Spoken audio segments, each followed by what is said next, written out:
de 1930, uma revolução transforma o Brasil. Uma das primeiras medidas adotadas pelo governo revolucionário é o fechamento do Congresso Nacional e das Assembleias Legislativas estaduais e municipais. Getúlio Vargas passa a governar através de decretos-leis. Ele limita o poder dos estados. Os governadores que haviam sido eleitos pelo voto direto são substituídos por interventores nomeados diretamente por Vargas. O Executivo Federal se torna todo-poderoso. Uma ditadura se instala no país. Diferentemente do que acontecia na República Velha, o Estado que se implanta a partir de 1930 é mais intervencionista, mais centralizador. A integração nacional é maior, mas a autonomia dos estados é menor. As tradicionais oligarquias rurais continuam fortes, mas o seu poder diminui dia a dia.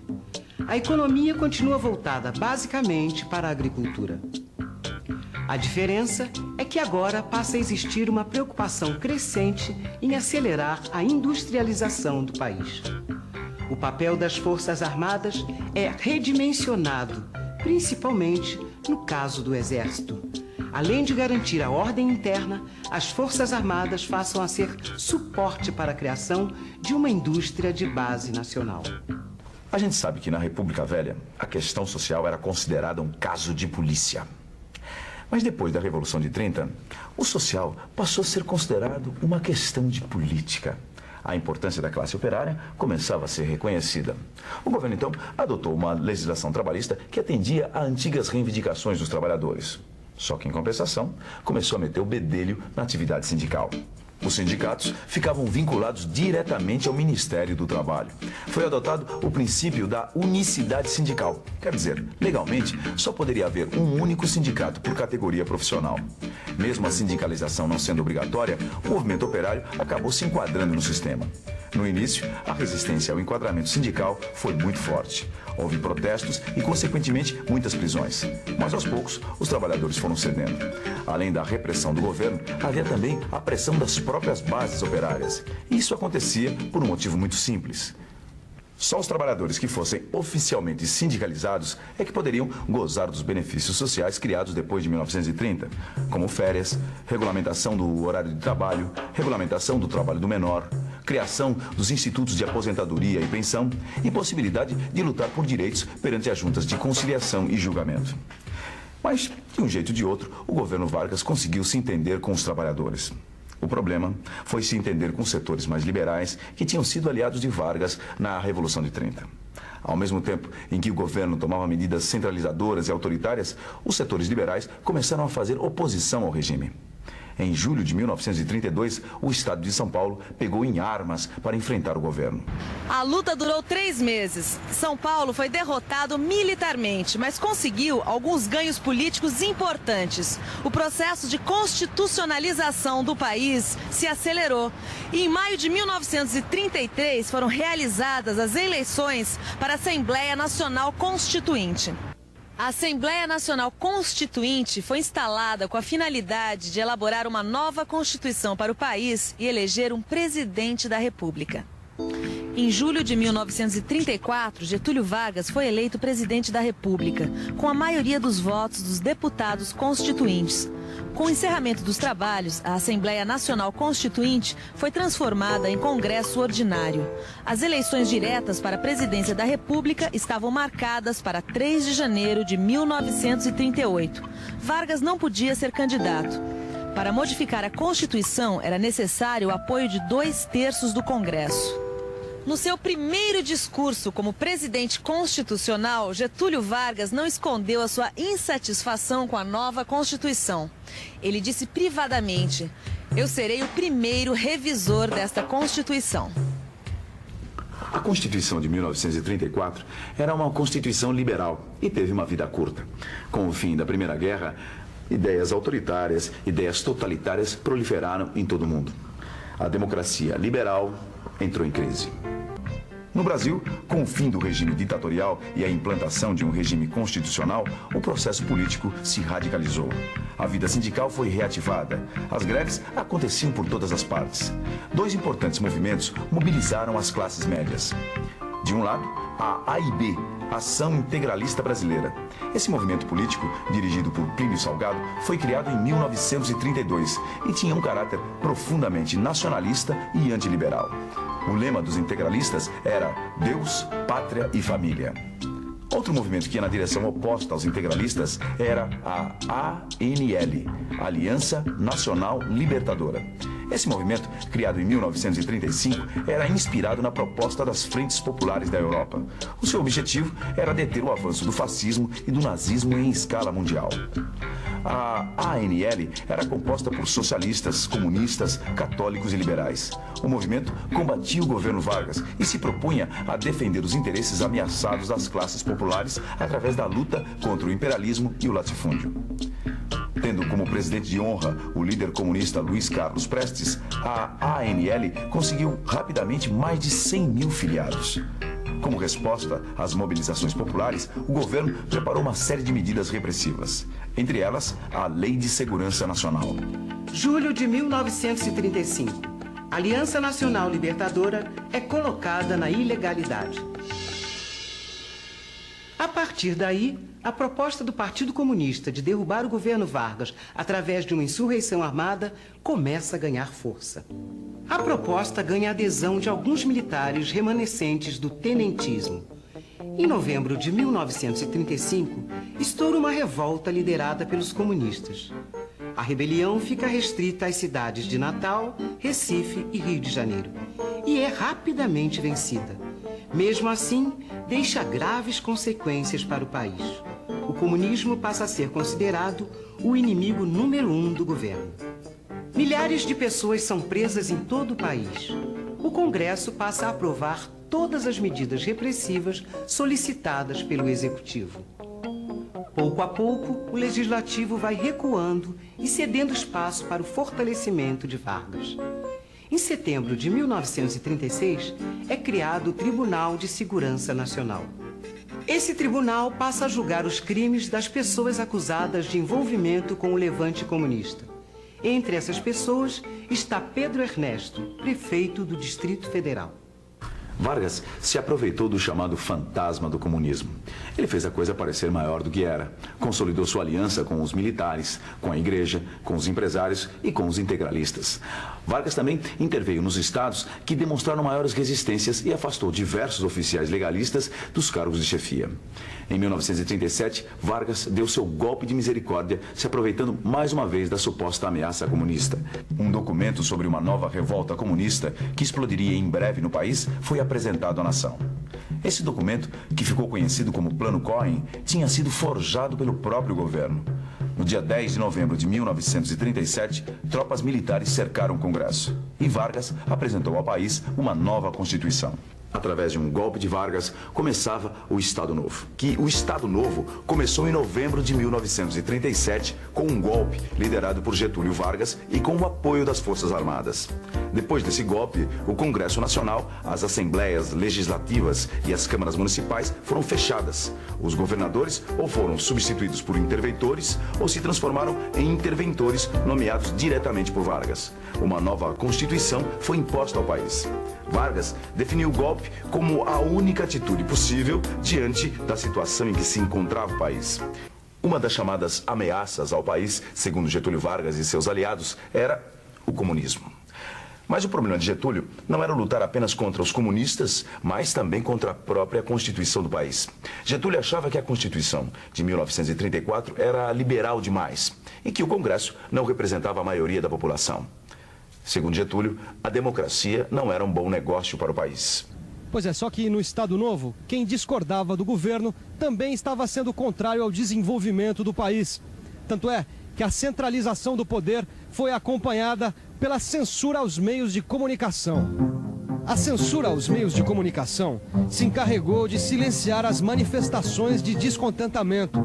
Ao mesmo tempo, um forte esquema de repressão foi empregado para neutralizar a oposição. A repressão política não atingiu apenas os comunistas. Quem fosse contra o regime estava condenado à perseguição, mesmo sendo liberal. O Estado Novo também foi responsável pelo fim do poder legislativo, ou seja, quem fazia as leis e criava as políticas para o país era o executivo. Getúlio Vargas governava por decretos-leis, ou seja, todos os decretos presidenciais passavam a valer automaticamente como lei. É claro que Getúlio Vargas não fazia tudo isso sozinho. Vargas era assessorado por uma série de conselhos e órgãos técnicos. Todos esses conselhos e órgãos foram criados durante o Estado Novo. Alguns deles foram o Conselho Técnico de Economia e Finanças do Ministério da Fazenda, o Conselho Nacional do Petróleo, o Conselho de Águas e Energia e a Comissão Executiva do Plano Siderúrgico Nacional. E a gente também não deve deixar de colocar que os militares tiveram um papel importantíssimo nisso tudo. Segundo as Forças Armadas, o Estado brasileiro deveria investir em atividades estratégicas que garantissem a sua soberania. Para entender melhor o que isso significava na prática, vamos pegar 2 exemplos.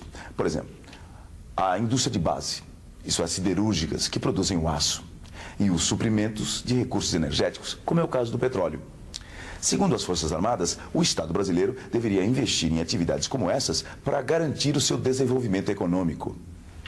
Agora eu entendi direito, Vicente. De uma certa forma, o Estado Novo controlava todo o desenvolvimento econômico, certo? Exatamente. E centralizava toda a política também, não é Mais isso? do que isso, nessa época havia uma centralização administrativa, Gil. Agora, por que ele precisava controlar todas essas coisas, hein? Olha, pelo que eu li a respeito, o governo achava que a centralização administrativa era a única maneira de aumentar a eficiência do Estado e acabar com a influência das oligarquias regionais. Mas o que é oligarquia mesmo? Oligarquia é o governo de poucos, isto é, um governo que representa apenas os interesses de um pequeno grupo de pessoas. O Estado Novo tinha como um de seus objetivos combater os pequenos grupos regionais em favor dos interesses de toda a nação. Uma das medidas que o governo tomou nesse sentido ainda existe hoje. O governo do Estado Novo criou os concursos para cargos públicos. Além de acabar com o favorecimento a parentes, amigos e correligionários políticos, os concursos visavam recrutar pessoas tecnicamente capazes para o exercício de cargos públicos. Quer dizer, então, que essa história de fazer concursos para virar funcionário público começou nos tempos do Estado Novo. Pois é, rapaz, que Não é? engraçado. Agora só me pergunta uma coisa, será que adiantou? Porque, será que o Estado Novo conseguiu, com essa atitude, acabar com o favorecimento de aliados, de amigos, de parentes? É claro que não.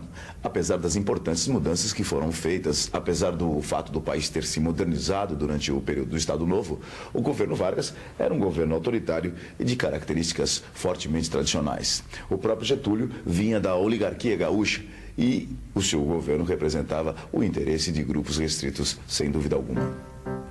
Mas nem por isso, Getúlio Vargas deixou de ser popular e acabou se afirmando como um poderoso líder político.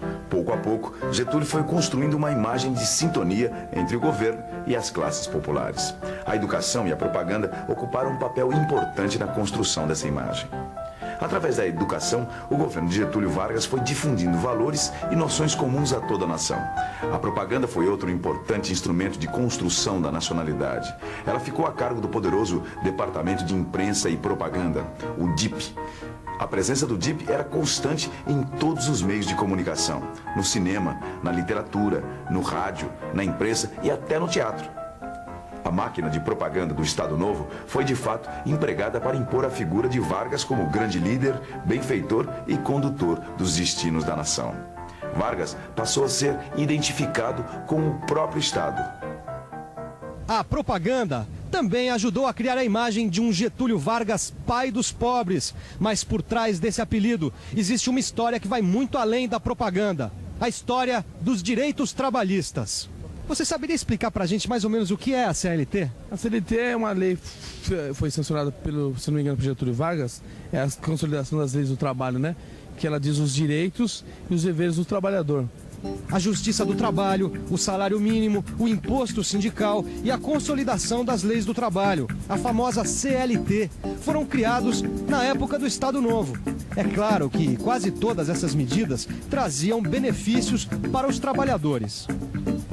Só que, por outro lado, o mesmo governo que garantia esses benefícios não dava aos trabalhadores o direito de fazer greve. Os sindicatos nada podiam fazer contra o governo. Até mesmo o lockout, a greve patronal, era proibido. Bem, Mas você não vai pensar que as leis trabalhistas do Estado Novo foram criadas para iludir os trabalhadores e manter a repressão política. O governo, sem dúvida, garantia a aplicação desses direitos. Tanto assim que alguns setores empresariais não ficaram nada contentes com essa história. E é claro também que o Estado Novo não fez a legislação trabalhista para agradar os trabalhadores. Essas leis faziam parte de um projeto de industrialização do país.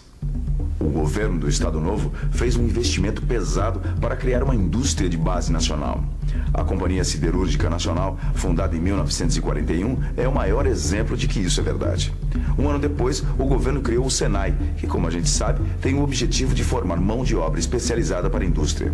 Sem as leis trabalhistas, o projeto de industrialização do país não seria possível. Agora, tem um detalhe importante que ajuda a gente a ver como essa história de pai dos pobres tem que ser vista com muito cuidado. Alguns direitos criados e garantidos pelo Estado Novo não chegaram até os trabalhadores do campo. Por quê? As oligarquias rurais, quer dizer, os donos de terras, continuaram com o mesmo poder de sempre. As leis trabalhistas não valiam para os camponeses, que continuaram pobres e, como se diz por aí, sem pai nem mãe. Naquele prédio ali fica a Fiesp, que é a Federação das Indústrias do Estado de São Paulo. Na época do Estado Novo, o apoio de entidades como a Fiesp foi fundamental para o governo pôr em prática o seu plano de intervenção e direcionamento da produção industrial no Brasil. A Fiesp apoiava o controle estatal sobre a política econômica do país. Ela protegia as indústrias existentes e incentivava as novas iniciativas. Se as classes empresariais participavam diretamente da definição político-econômica do país, qual a posição das classes trabalhadoras? Afinal de contas, o governo precisava também deste apoio. Um dos recursos que o governo utilizou para atrair as classes trabalhadoras para o seu lado foi a ideologia do trabalhismo. Criar uma imagem positiva do trabalhador era uma meta importante do Estado Novo. Com isso, o governo pretendia também disciplinar a relação entre empregadores e operários e diminuir o conflito entre o capital e o trabalho. Durante o Estado Novo, foi aprovada uma série de leis trabalhistas. Essas leis iriam organizar as relações entre capital e trabalho no Brasil durante muitos anos. Entre essas leis, destaca-se aquela que aboliu a pluralidade sindical. Quer dizer que o Estado só reconhecia a existência legal de um único sindicato por profissão. Foi instituído ainda o imposto sindical, que era obrigatório e descontado diretamente do salário dos trabalhadores. O dinheiro ia para o Ministério do Trabalho, que depois repassava para os sindicatos. Controlados pelo Estado, os sindicatos perderam a sua força política e reivindicatória. Eles passaram a funcionar como associações recreativas e assistencialistas. A relação entre o trabalhador e o seu sindicato passou a ter o Estado como intermediário. Bom, Vicente, em outras palavras, essas leis serviram só para colocar os sindicatos na mão do governo. Não, e tem outra, viu? Esse imposto sindical deu uma falsa imagem de representatividade do sindicato, entendeu? Peraí, mas explica melhor isso. Explica melhor. O imposto sindical era obrigatório, Gil. Ele era descontado direto do salário. Então o que acontecia? Os sindicatos eles tinham sócios e dinheiro sem que o trabalhador precisasse realmente participar do sindicato. Então é por isso que tinha aquela história da pessoa ir no sindicato só para usar o dentista, o médico, o clube. Exatamente. Agora falar de salário que é bom nada. Aliás, por falar em salário, sabia que foi o Estado Novo que criou o salário mínimo? Olha aqui, ó. A primeira lei do salário mínimo é de 1940, Gil. Vem cá, e o que o salário mínimo daquela época podia comprar? Olha, pelo que eu sei, o salário mínimo devia dar conta do seguinte: das despesas de alimentação, vestuário, habitação, higiene e transporte do trabalhador. E tem mais, hein? A CLT, que é a Consolidação das Leis do Trabalho, também foi criada no Estado Novo. As leis trabalhistas instituídas durante esse período de intervenção estatal na economia, o que fizeram? Garantiram para o governo do Getúlio o controle do movimento sindical durante essa passagem de uma economia agroexportadora, quer dizer, que exportava produtos agrícolas, para uma economia urbana-industrial, que estava centralizada nas cidades, nas indústrias, entendeu? Como a gente já sabe, um dos motivos da substituição de importações no Brasil foi a desaceleração da economia mundial. No entanto, depois de um período de crise internacional, os Estados Unidos, de um lado, e a Alemanha, do outro, começaram a disputar os mercados latino-americanos. Isso porque eles consideravam os países da América Latina excelentes fornecedores de matéria-prima e compradores de produtos manufaturados. Agora, Estados Unidos ou Alemanha? Essa era a questão. E como o Brasil estava querendo se industrializar, fez acordos comerciais com os dois países. E com um detalhe: o Brasil incluía nos acordos a reivindicação de recursos necessários para o seu desenvolvimento econômico. Por exemplo, o financiamento de uma grande usina siderúrgica, porque a autonomia na produção de aço era fundamental para a industrialização. Para os Estados Unidos, não interessava que o Brasil se industrializasse. Mas, como não queria que o Brasil estreitasse suas relações com a Alemanha, o governo norte-americano garantiu os empréstimos para a construção da usina de Volta Redonda.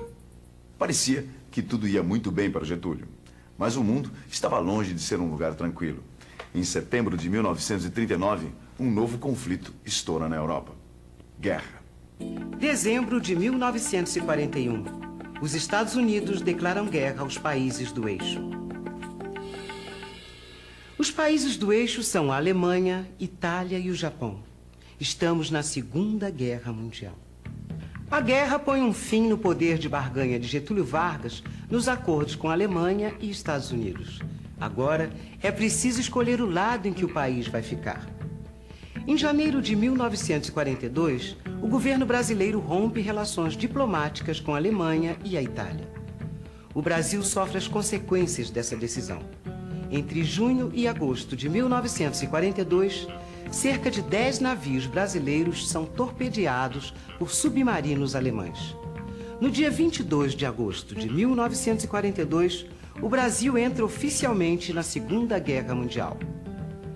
Abril de 1943, é criada a FEB, Força Expedicionária Brasileira.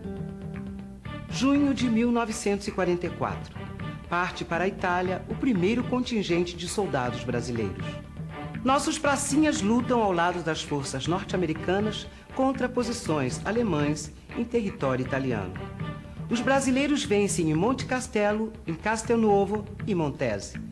Mais de 400 soldados morrem nos confrontos contra as tropas inimigas e contra os rigores do inverno europeu. É realmente estranho, né? Um presidente declara guerra contra dois ditadores na Europa, enquanto o povo no seu país também vive num regime autoritário. É ou não é? Realmente, esse foi um dilema que acabou dando muita dor de cabeça ao Getúlio. Tanto é que logo começaram as manifestações populares pelo fim do Estado Novo. Vargas tentou melhorar a situação com medidas liberais.